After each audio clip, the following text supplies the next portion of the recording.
Honorable Ministers, Excellencies, distinguished delegates, ladies and gentlemen, it is a pleasure to join you today to celebrate the 30th anniversary of the Commission on Crime Prevention and Criminal Justice.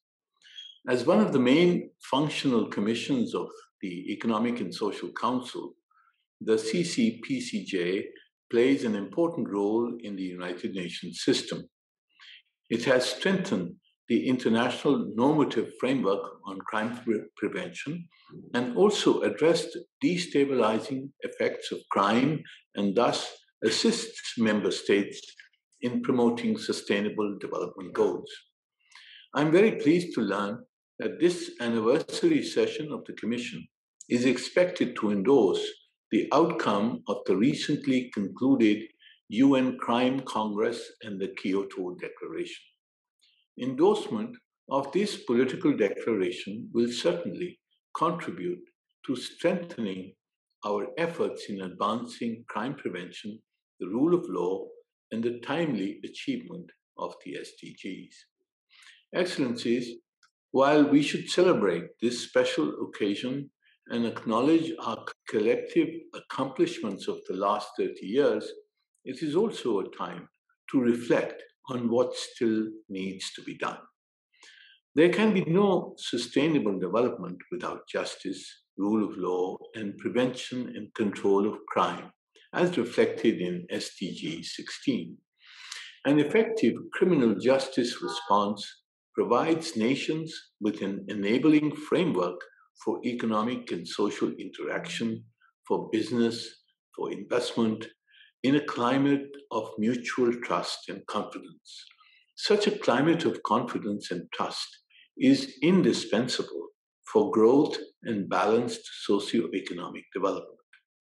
Unfortunately, organized crime, corruption, and illicit financial flows continue to pose a chronic and ubiquitous challenge for many developed and developing countries. The COVID-19 pandemic has had particularly deleterious impact on crime prevention and criminal justice. Lockdowns enabled new illicit markets to thrive, presenting unique challenges to policing and preventing crime and ensuring justice.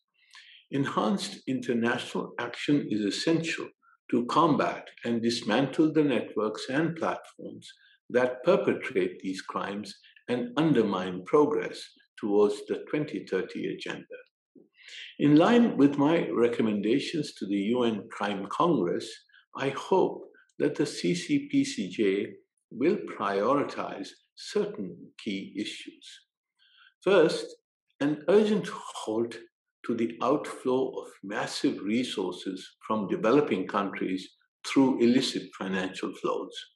This bleeding of the developing countries is nothing short of criminal, especially when developing countries stripped of revenues are struggling to find the fiscal space to fight the pandemic and to achieve the SDGs.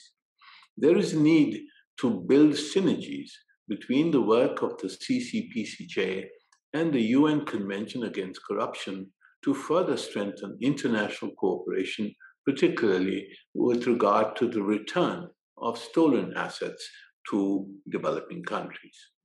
Second, in the context of COVID-19, there is need for effective action against falsified and fake medical products, such as COVID-19 vaccines, and to strengthen international cooperation to this end. Third, environmental crimes and ever-growing illegal trade in wildlife, which could lead to other zoonotic diseases, must be dealt with on a priority basis.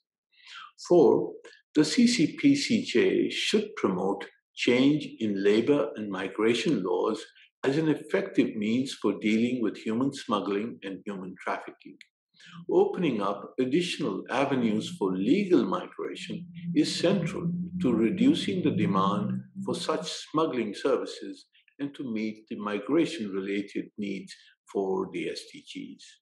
Excellencies, this year's high-level political forum on sustainable development in July will focus on sustainable and resilient recovery from the COVID-19 pandemic, and I appreciate that the CCPCJ has already provided a substantive contribution to enrich our discussions at the HLPF. The work of the Commission is more pertinent than ever, with advancing crime prevention and criminal justice as the key to a fairer COVID-19 response and a critical factor to recover better from the crisis and to achieve the 2030 agenda in a timely way. As was the case 30 years ago, when the Commission was established, we need to continue to work together and to strengthen coordination and cooperation to effectively address the challenges of our times. I thank you.